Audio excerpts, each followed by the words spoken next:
ಬೆಳಕು ಕನ್ನಡ ಸುದ್ದಿವಾಹಿನಿ. ಇದು ಸತ್ಯ ಸುದ್ದಿಗಳ ಪೂರಣ. ಚಿಂತಾಮಣಿಯಿಂದ KS ನೂರುಲ್ಲ.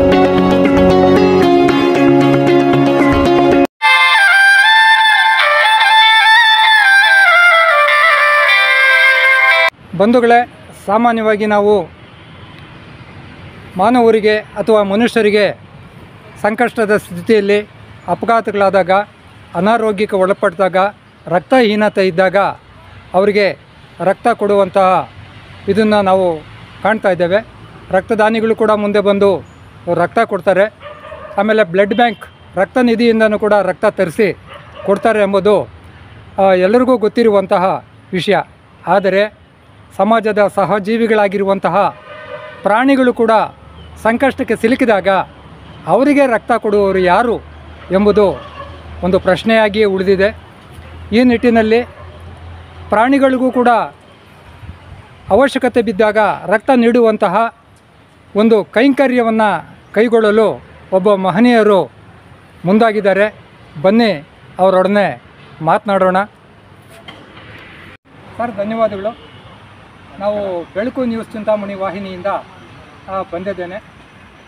ತಾವು ಪ್ರಾಣಿಗಳಿಗೂ ಕೂಡ ಅನಿವಾರ್ಯದ ಸಂದರ್ಭಗಳಲ್ಲಿ, ಸಂಕಷ್ಟದ ಸಂದರ್ಭಗಳಲ್ಲಿ ಅವ್ರಿಗೆ ರಕ್ತದ ಅವಶ್ಯಕತೆ ಇದ್ದಾಗ ರಕ್ತವನ್ನು ಒದಗಿಸುವ ಒಂದು ಯೋಜನೆಯನ್ನು ರೂಪಿಸಬೇಕು. ಅದಕ್ಕಾಗಿ ಏನಾದರೂ ಒಂದು ಪ್ರಯತ್ನ ಪಡಬೇಕು ಅಂತೇಳಿ ತಾವು ಕಾರ್ಯೋನ್ಮುಖರಾಗಿದ್ದೀರಿ ಎಂಬ ಒಂದು ಮಾಹಿತಿ ದೊರೆತ ಹಿನ್ನೆಲೆಯಲ್ಲಿ ನಿಮ್ಮೊಡನೆ ಮಾತನಾಡಿ ನಿಮ್ಮ ಅಭಿಪ್ರಾಯ ಅನಿಸಿಕೆಗಳನ್ನು ಹಂಚಿಕೊಂಡು ಜನಸಾಮಾನ್ಯರಿಗೂ ಈ ಒಂದು ಮಾಹಿತಿಯನ್ನು ನೀಡೋ ನಿಟ್ಟಿನಲ್ಲಿ ನಿಮ್ಮೊಡನೆ ಕೆಲವೊಂದು ಪ್ರಶ್ನೆಗಳನ್ನು ಕೇಳಕ್ಕೆ ಬಯಸ್ತಾ ಇದ್ದೇನೆ ಸರ್.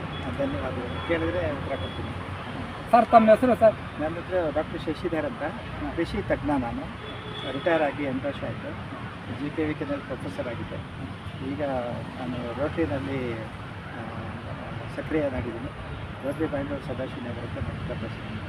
ಸರ್, ತಾವು GKVKಯಲ್ಲಿ ಎಷ್ಟು ವರ್ಷಗಳ ಕಾಲ ಅಲ್ಲಿ ಕಾರ್ಯನಿರ್ವಹಣೆ ಮಾಡಿದ್ದೀವಿ? ಒಂದು 35 ವರ್ಷ ಕೆಲಸ ಮಾಡಿದ್ದೀನಿ GKVK. ಸಂತೋಷ.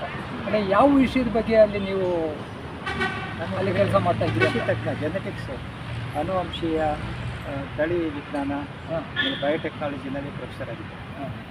ಅಲ್ಲಿಗೆ ನಿಮಗೇನೋ ಬಾಲ್ಯದಿಂದ ಏನೋ ಪ್ರಾಣಿಗಳ ಬಗ್ಗೆ, ಪಕ್ಷಿಗಳ ಬಗ್ಗೆ, ಪರಿಸರದ ಬಗ್ಗೆ ಹೆಚ್ಚು ಆಸಕ್ತಿ ಇತ್ತೆ? ಹೌದು. ಪ್ರಾಣಿಗಳು ಅಂದರೆ ನನಗೆ ಮನುಷ್ಯರಿಗಿಂತ ಜಾಸ್ತಿ ಪ್ರೀತಿ. ಎಲ್ಲ ಥರ ಪ್ರಾಣಿಗಳು. ಹೌದು.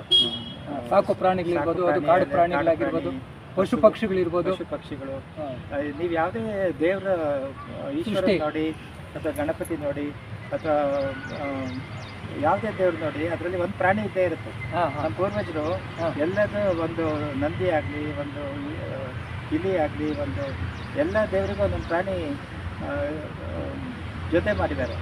ಅಂದರೆ ಅದು ಅವ್ರು ಏನು ಹೇಳ್ತಿದ್ದಾರೆ ನಿಮ್ಮ ಪೂರ್ವಜರು, ಪ್ರಾಣಿಗಳನ್ನು ನೋಡ್ಕೊಳ್ಳಿ, ನಿಮ್ಮ ದೇವ್ರ ಸಮಾನ. ಅಲ್ಲಿಗೆ ನಿಮ್ಮ ಭಾವನೆ ಪ್ರಾಣಿ ಪಕ್ಷಿಗಳು ಕೂಡ ಮಾನವರ ರೀತಿಯಲ್ಲೇ ಕೂಡ ಅದು ದೈವ ಸೃಷ್ಟಿ, ಅವುಗಳನ್ನು ಕೂಡ ಗೌರವಿಸಬೇಕು, ಜೊತೆಗೆ ಕಾಪಾಡಬೇಕು ಅನ್ನೋ ಉದ್ದೇಶ ತಮ್ಮಲ್ಲಿರುವ ಮನುಷ್ಯರು ನಾವು ತುಂಬ ಬುದ್ಧಿವಂತರು ಅಂದ್ಕೊಂಡು ಇಡೀ ಪ್ರಪಂಚನ ನಾವು ಆಳಕ್ಕೆ ಹೊರಟಿದ್ದೀವಿ. ಪ್ರಾಣಿಗಳಿಗೆ ಎಲ್ಲೋ ಒಂದು ಕಡೆ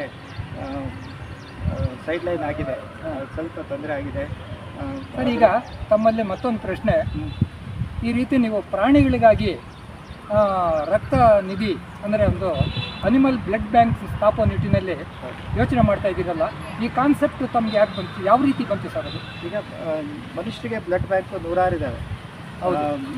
ಎಲ್ಲ ಕಡೆ ನೋಡಿದ್ರು ಬ್ಲಡ್ ಇನ್ಫಾರ್ಮ್ ಮಾಡಿದ ತಕ್ಷಣ ಬ್ಲಡ್ ಬರುತ್ತೆ. ಅದು ಎಲ್ಲ ಸುಲಭ ಆಗಿದೆ. ಮತ್ತು ನಾವೇ ಹೋಗಿ ಇಸ್ಕೋಬೋದು, ಇನ್ನೊಬ್ಬರ ಹತ್ರ ಕೇಳಿ ಮಾತಾಡ್ಬೋದು. ಹೌದು. ಪ್ರಾಣಿಗಳಿಗೆ ಮಾತು ಬರಲ್ಲ. ಪ್ರಾಣಿಗಳಿಗೆ ಬೇಕು, ಬ್ಲಡ್ ಬೇಕು ಅಂತಂದರೆ ನೀವು ವೆಟನರಿ ಡಾಕ್ಟ್ರು ಹೋಗಿ ತನ್ನಿ ಅಂತಾರೆ, ಇಂಥ ಬ್ಲಡ್ ಬೇಕು. ಅವರು ಹುಡುಕಾಡ್ತಾರೆ ಪಾಪ, ಎಲ್ಲೂ ಬ್ಲಡ್ ಬ್ಯಾಂಕೇ ಇಲ್ಲ, ಯಾರೂ ಮಾಡೇ ಇಲ್ಲ ಬ್ಲಡ್ ಬ್ಯಾಂಕ್. ಅದಕ್ಕೂ ನಮ್ಮ ಥರನೇ AB, O+, ಎಲ್ಲ ಥರ ಇದೆ. ಅದು ನಮಗಿಂತ ಜಾಸ್ತಿ ಇದೆ. ಇಲ್ಲಿ ಇನ್ನೊಂದು ಮುಖ್ಯವಾದ ಪ್ರಶ್ನೆ ಸರ್. ಈಗ ನಾವು ಮನುಷ್ಯರು ಹಾಸ್ಪಿಟ್ಲ್ಗೆ ಹೋದರೆ A group, B group, A+, B+ blood ತಗೊಂಬನ್ನಿ ಅಂತ ಹೇಳ್ತಾರೆ. ಸಂಕಷ್ಟ ಸ್ಥಿತಿಯಲ್ಲಿರೋ ಪ್ರಾಣಿಯ ರಕ್ತದ ಗ್ರೂಪನ್ನು ಅದನ್ನು ತಿಳ್ಕೊಬೇಕಾದ್ರೆ ಅದಕ್ಕೇನಾದರೂ ಟೆಕ್ನಾಲಜಿ ಇದೆ? ನಮ್ಮ ಥರನೇ ಟೆಕ್ನಾಲಜಿ ಇದೆ. ಒಂದು ಸ್ವಲ್ಪ ಬ್ಲಡ್ ತೊಗೊಂಡು ಸ್ಲೈಡ್ ಮೇಲೆ ಹಾಕಿ ಅದಕ್ಕೆ ಆಂಟಿಸೀರ್ ಹಾಕ್ಬಿಟ್ಟು ಪ್ಲಾಟ್ ಆಯಿತೋ ಇಲ್ಲ ಅಂತ ನೋಡ್ತಾರೆ. ಅದರಲ್ಲೂ ನಮಗಿಂತ ಜಾಸ್ತಿ ಗ್ರೂಪ್ಗಳಿದ್ದಾವೆ. ಅದಕ್ಕೆ ಸ್ವಲ್ಪ ಕಷ್ಟನೇ ಅದು. ಆದರೂ ಕಷ್ಟದ ಕೆಲಸ ಮಾಡೋಕ್ಕೆ ತಾನೇ ನಾವಿರೋದು. ಅಲ್ಲ, ಈಗ ಆ ಗ್ರೂಪ್ ನಮಗೆ ಗೊತ್ತಾದರೂ ಕೂಡ ಅದು ತಕ್ಷಣಕ್ಕೆ ಅದು ರಕ್ತ ದೊರೆಯೋ ಎಲ್ಲಿ ತುಂಬ ಕಷ್ಟ. ಈಗ ಯಾವುದೋ ಒಂದು ಗ್ರೂಪ್ ಇದೆ ಅಂತ ಇಟ್ಕೊಳ್ಳಿ, ಡಾಕ್ಟರ್ ಹೇಳ್ತಾರೆ ಇಂಥ ಗ್ರೂಪ್ ಇದೆ, ಇಂಥದ್ದು ಬ್ಲಡ್ ತೊಗೊಂಬನ್ನಿ ಅಂತ. ಆ ರೈತ ಎಲ್ಲಿ ಹೋಗ್ತಾನೆ?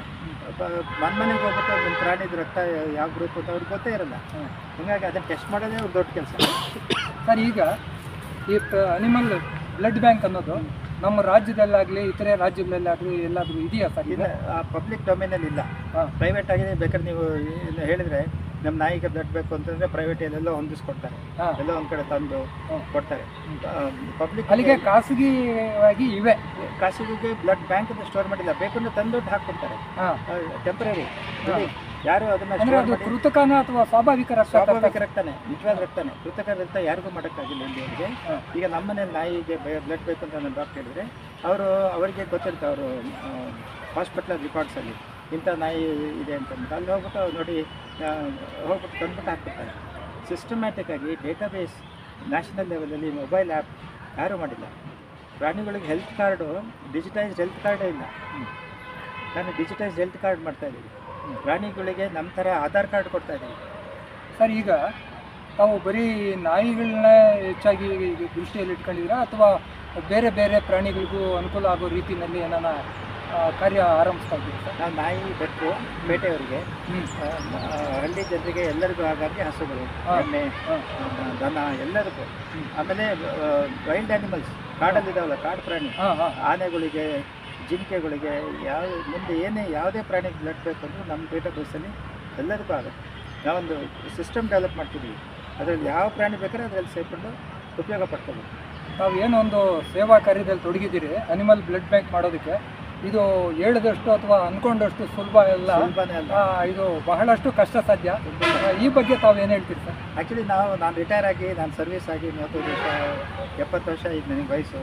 ನಮಗೆ ಕಷ್ಟದ ಕೆಲಸ ಬಿಡಿ, ನಾವು ಯಾವುದು ಇಲ್ಲ ಆಗದ ಅಂಥದ್ದು ಮಾಡೋಕ್ಕೆ ರೆಡಿ. ನಾವು ಚಂದ್ರಗ್ರಹಕ್ಕೆ ಹೋಗ್ತಾರೆ, ಇದು ಮಾರ್ಸಿಗೆ ಹೋಗ್ತಾರೆ, ಜೂಪಿಟರಿಗೆ ಹೋಗ್ತಾರೆ ಸ್ಪೇಸ್ ಸೈಂಟಿಸ್ಟು. ನಾವು ಆ ಥರ ಅಗ್ರಿಕಲ್ಚರ್ ಸೈಂಟಿಸ್ಟು. ಯಾವ್ದು ಕಷ್ಟ ಅಂತ ಅನ್ನೋದೇ ಮಾಡೋದು ನಾವು. ಯಾರು ಮಾಡಿಲ್ಲದೆ ಇರೋದು ಮಾಡೋದೇ ನಮ್ಮದು. ಸರ್, ಈ ನಿಟ್ಟಿನಲ್ಲಿ ಈಗಾಗಲೇ ತಾವೇನಾದರೂ ಅದರಲ್ಲಿ ಕಾರ್ಯೋನ್ಮುಖರಾಗಿದ್ದೀರಾ ಸರ್? ಸಾಫ್ಟ್ವೇರ್ ರೆಡಿ ಇದೆ, ಈ ತಿಂಗಳಲ್ಲೇ ಲಾಂಚ್ ಆಗುತ್ತೆ. ಅದು ಸಾಫ್ಟ್ವೇರಲ್ಲಿ ಮೊಬೈಲ್ ಆ್ಯಪು ಇರುತ್ತೆ. ಮೊಬೈಲ್ ಆ್ಯಪಲ್ಲಿ ಪ್ರಾಣಿಮಿತ್ರ.in ಅಂತ, ಪ್ರಾಣಿಮಿತ್ರ.com, ಅದರಲ್ಲಿ ನೀವು ಲಾಗಿನ್ ಮಾಡಿಬಿಟ್ಟು ನಿಮ್ಮದು ID ಎಲ್ಲ ಕೊಟ್ಟು ಸಿಂಪಲ್, ಬೇರೆ ಥರ ಫ್ಲಿಪ್ಕಾರ್ಟ್ ಥರ ಸಿಂಪಲ್ ಆಗಿರುತ್ತೆ. 4 ಕ್ವಶನ್ ಕೇಳಿದ್ರೆ ID ಕ್ರಿಯೇಟ್ ಮಾಡಿದರೆ ನಿಮಗೆ ನಿಮ್ಮ ಬ್ಲಡ್ ಗ್ರೂಪ್ ನಿಮಗೆ ಇಲ್ಲಿ ಕುತ್ಕೊಂಡು ಪ್ರಶ್ನೆ ಕೇಳಿದರೆ, ನಂದು O+ ಬೇಕು ಅಂದರೆ ಸುತ್ತಮುತ್ತ ಇರೋ ಪ್ರಾಣಿಗಳದ್ದೆಲ್ಲ ಡೇಟಾ ಬಂದ್ಬಿಟ್ಟು ನಿಮಗೆ ಇಂಥ ಊರಲ್ಲಿ ಇಷ್ಟು ಕಿಲೋಮೀಟ್ರಲ್ಲಿ ಬ್ಲಡ್ ಇದೆ, ಪ್ರಾಣಿ ಇದೆ, ಇಂಥ ವೆಟರ್ನರಿ ಡಾಕ್ಟರ್ ಇದ್ದಾರೆ, ಎಲ್ಲ ಮಾಹಿತಿ ನೀವು ಸಂಗ್ರಹಣೆ ಮಾಡಿರ್ತೀರಿ. ಆ ಥರ 4 ಪ್ರಾಣಿಗಳಿದ್ದಾವೆ, ನೀವು ಯಾರ ಹತ್ರನಾರು ಹೋಗಿ ಕೇಳಿ. ಆ ಥರ ಈ ಸಿಸ್ಟಮೇ ಇಲ್ಲ ಇಲ್ಲಿವರೆಗೆ. ಅಲ್ಲ, ಈಗ ನೀವು ಆ ನಿಟ್ಟಿನಲ್ಲಿ ಮಾಡಬೇಕು ಅಂತ ರೆಡಿ ಮಾಡಿ, ಈಗಾಗಲೇ ಆ ನಿಟ್ಟಿನಲ್ಲೇ ಸಾಫ್ಟ್ವೇರ್ ರೆಡಿ ಇದೆ. ಲಾಂಚ್ ಆಗುತ್ತೆ ಪ್ರಾಣಿಮಿತ್ರ.in. ಸರ್, ಇನ್ನೊಂದು ಮುಖ್ಯವಾದ ಪ್ರಶ್ನೆ, ಏನು ನೀವು ಒಂದು ಅನಿಮಲ್ ಬ್ಲಡ್ ಬ್ಯಾಂಕು ಅಥವಾ ಪ್ರಾಣಿಗಳ ರಕ್ತ ನಿಧಿ ಸ್ಥಾಪನೆ ಮಾಡೋಕೆ ಹೊರಟಿದ್ದೀರಾ, ಇದಕ್ಕೆ ಸರ್ಕಾರದ ಅನುಮತಿ ಬೇಕಾಗುತ್ತಾ ಸರ್? ಒಂದು ಸ್ಟೇಜಲ್ಲಿ ಬೇಕು, ಸಾಫ್ಟ್ವೇರ್ ಡೆವಲಪ್ಮೆಂಟ್ ಸ್ಟೇಜಲ್ಲಿ ಬೇಕಾಗಿಲ್ಲ. ಯಾವಾಗ ಒಂದು ನಿಜವಾದ ಬ್ಲಡ್ ಬ್ಯಾಂಕ್ ಅಂತ ಬರುತ್ತೋ, ಡೇಟಾಬೇಸ್ ಎಲ್ಲ ಆಗ್ಬಿಟ್ಟು 1000 ಬ್ಲಡ್ ಆ್ಯನಿಮಲ್ಸ್ದೆಲ್ಲ ಡೇಟಾಬೇಸ್ ಬಂದು ನಾವು ರೆಡಿ ಆದಾಗ ವೆಟರ್ನರಿ ಕಾಲೇಜ್ JK ಹೆಬ್ಬಳ್ಳಲ್ಲಿ ಗಂಗಿನಹಳ್ಳಿಲಿ ಒಂದು ಫಸ್ಟ್ ಬ್ಲಡ್ ಬ್ಯಾಂಕ್ ಮಾಡ್ತೀವಿ. ಮಾಡಿದಾಗ ಕಾಲೇಜ್ ಪ್ರೊಫೆಸರ್ಗಳಿಂದ ಗೌರ್ಮೆಂಟಿಗೆ ಪರ್ಮಿಷನ್ ಬರೀತೀನಿ. ಬಿಕಾಸ್ ನಾನು ವೆಟರ್ನರಿ ಡಾಕ್ಟರ್ ಅಲ್ಲ, ನಾನು ಸಾಫ್ಟ್ವೇರ್ ಡೆವಲಪ್ ಮಾಡ್ಬೋದು, ಯೋಚನೆ ಮಾಡ್ಬೋದು, ಸೈಂಟಿಸ್ಟ್ ಥರ ಸೋಷಿಯಲ್ ಮಾಡ್ಬೋದು. ಬಟ್ ಆ್ಯಕ್ಚುಲ್ ಬ್ಲಡ್ ತೆಗಿಯೋರು, ಸ್ಟೋರ್ ಮಾಡೋದು, ಹಾಕೋದು ವೆಟರ್ನರಿ ಡಾಕ್ಟರ್ಸೇ ಮಾಡೋದು. ಪಶುವೈದ್ಯರು ಅವ್ರ ಸಹಕಾರನೂ ಬೇಕು. ಅವ್ರ ಮೂಲಕ ನಾವು ಸರ್ಕಾರಕ್ಕೆ ಲೆಟರ್ ಬರೆದು ಪರ್ಮಿಷನ್ ತೊಗೊಳ್ತೀವಿ. ಪರ್ಮಿಷನ್ ಅಂತ ಯಾವುದು ಮಾಡಲ್ಲ, ಪರ್ಮಿಷನ್ ಮಾಡೋದು ಇಲ್ಲ. ಈಗ ನೀವು ಇಷ್ಟೆಲ್ಲ ಮಾಡಿದ್ಮೇಲೆ ಸರ್ಕಾರದಿಂದ ಪರ್ಮಿಷನ್ ಸಿಗ್ತದೆ ಅನ್ನೋ ಒಂದು ವಿಶ್ವಾಸ ತಮಗಿದೆ? ಡೆಫಿನೆಟ್ಲಿ ಇದೆ. ಯಾಕೆಂದರೆ ಯಾರೋ ಒಬ್ರು ನುಗ್ಗಿ ಮಾಡಬೇಕು, ಸರ್ಕಾರನೇ ಎಲ್ಲ ಕೆಲಸ ಮಾಡೋಕ್ಕಾಗಲ್ಲ. ಜನ ಶಕ್ತಿ ಸೇರಿದ್ರೆ ತಾನೇ ಸರ್ಕಾರಕ್ಕೆ. ತಾವು ಏನೋ ಒಂದು ಪುಣ್ಯದ ಕೆಲಸ ಮಾಡೋಕ್ಕೆ ಹೊರಟಿದ್ದೀರಿ. ಇದಕ್ಕೆ ನಿಮ್ಮ ಸಹೋದ್ಯೋಗಿಗಳಾಗಲಿ, ಮಿತ್ರರಾಗಲಿ, ಸಮಾಜ ಆಗಲಿ ಸಹಕಾರ ಕೊಡೋಕ್ಕೆ ಏನಾದರೂ ಮುಂದೆ ಬಂದಿದೆ? ತುಂಬ ಸಹಕಾರ ಕೊಡೋಕ್ಕೆ ರೆಡಿ ಇದ್ದಾರೆ. ರೋಟರಿಯಿಂದನೂ ಒಂದು ಹೊಸ ಕ್ಲಬ್ಬೇ ಮಾಡ್ತಾ ಇದ್ದೀವಿ, ಪ್ರಾಣಿ ಮಿತ್ರ ಅಂತ ಒಂದು ಕ್ಲಬ್, ಹೊಸ ಕ್ಲಬ್. ಅದಕ್ಕೆ ಯಾರು ಬೇಕಾದ್ರೆ ಸೇರ್ಕೋಬೋದು, ನೀವು ಸೇರ್ಕೋಬೋದು. ಬೆಂಗಳೂರಲ್ಲಿದೆ, ಅದರಲ್ಲಿ ಆನ್ಲೈನ್ ಅಟೆಂಡ್ ಆಗ್ಬೋದು. ಆಮೇಲೆ ಅದರಲ್ಲಿ ಸ್ಪೆಷಲ್ ಪ್ರಾಜೆಕ್ಟ್ ಬರಿತೀವಿ. ಆಮೇಲೆ ಇದಕ್ಕೆ ಯಾರು ಬೇಕಾದ್ರೆ ಒಂದು ಫಂಡ್ ರೈಸರ್ ಮಾಡ್ತಾ ಇದ್ದೀವಿ. ಈಗ ಸದ್ಯಕ್ಕೆ 4 ಲಕ್ಷ ಬೇಕು, ಇನ್ನೊಂದು ಆಮೇಲೆ 10 ಲಕ್ಷ ಬೇಕು, ಆಮೇಲೆ 80 ಲಕ್ಷ, 3 ಸ್ಟೇಜಲ್ಲಿ ಪ್ರಾಜೆಕ್ಟ್ ಆಗುತ್ತೆ. ಈಗ ಈ ಒಂದು ಬ್ಲಡ್ ಬ್ಯಾಂಕ್ ಮಾಡೋಕ್ಕೆ ಹೋಗ್ತಾ ಇದ್ರಲ್ಲ ಅನಿಮಲ್ಸ್ದು, ಇದು ಪ್ರಥಮ ಒಂದು ಸ್ಥಳ ಎಲ್ಲಿ ಮಾಡಬೇಕು ಅಂತಿದೆ? ಗಂಗೆನಹಳ್ಳಿ ವೆಟರ್ನರಿ ಕಾಲೇಜಲ್ಲಿ. ಗಂಗೆನಹಳ್ಳಿ ಹತ್ರ ವೆಟರ್ನರಿ ಕಾಲೇಜಲ್ಲಿ. ಆಮೇಲೆ ಅದು ಆಮೇಲೆ ಒಳ್ಳೆ ಪ್ರತಿಕ್ರಿಯೆ ಬಂದ ಮೇಲೆ ಬೇರೆ ಕಡೆ ಎಲ್ಲ ಇಲ್ಲೂ ಮಾಡ್ಬೋದು, ಚಿಂತಾಮಣಿ ಮಾಡ್ಬೋದು, ಎಲ್ಲಿ ಬೇಕಾದ್ರೆ ಮಾಡ್ಬೋದು.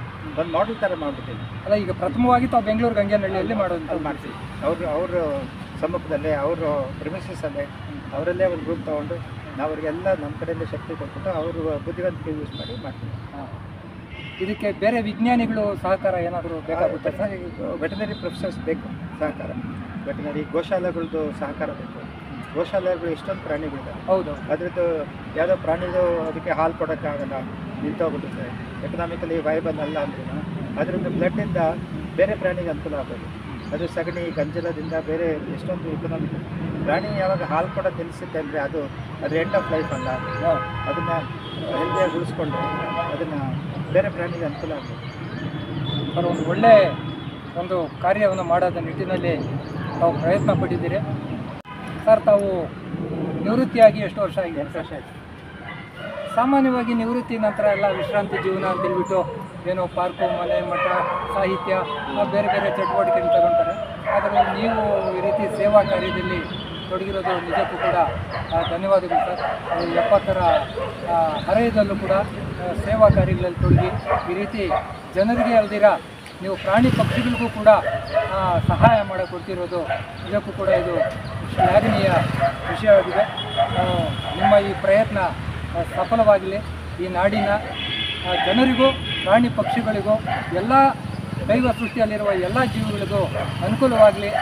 ಆದಷ್ಟು ಶೀಘ್ರದಲ್ಲಿ ನಮ್ಮ ಕರ್ನಾಟಕ ರಾಜ್ಯದಲ್ಲಿ ಪ್ರಪ್ರಥಮ ಬಾರಿಗೆ ಅನಿಮಲ್ ಬ್ಲಡ್ ಬ್ಯಾಂಕ್ ಸ್ಥಾಪನೆ ಆಗಲಿ ಅಂಥೇಳಿ ನಮ್ಮ ನಾಡಿನ ಎಲ್ಲ ಜನತೆಯ ಪರವಾಗಿ ನಾನು ಶುಭ ಹಾರೈಸ್ತಾ ಇದ್ದೇನೆ. ಇಷ್ಟೊತ್ತು ಕೂಡ ವಿಡಿಯೋ ಮಾಡಿಕೊಂಡು ತಾವು ನನ್ನ ಹಲವು ಪ್ರಶ್ನೆಗಳಿಗೆ ನಗುನಗುತ್ತಾ ಸೂಕ್ತ ರೀತಿಯಲ್ಲಿ ಅರ್ಥಪೂರ್ಣವಾಗಿ ಉತ್ತರ ನೀಡಿ ಸಹಕರಿಸಿದ್ದೀರಿ. ಬೆಳಕು ನ್ಯೂಸ್ ಚಾನಲ್ ಚಿಂತಾಮಣಿ ವತಿಯಿಂದ ನಮಗೆ ಮತ್ತೊಮ್ಮೆ ಧನ್ಯವಾದಗಳು ಸರ್.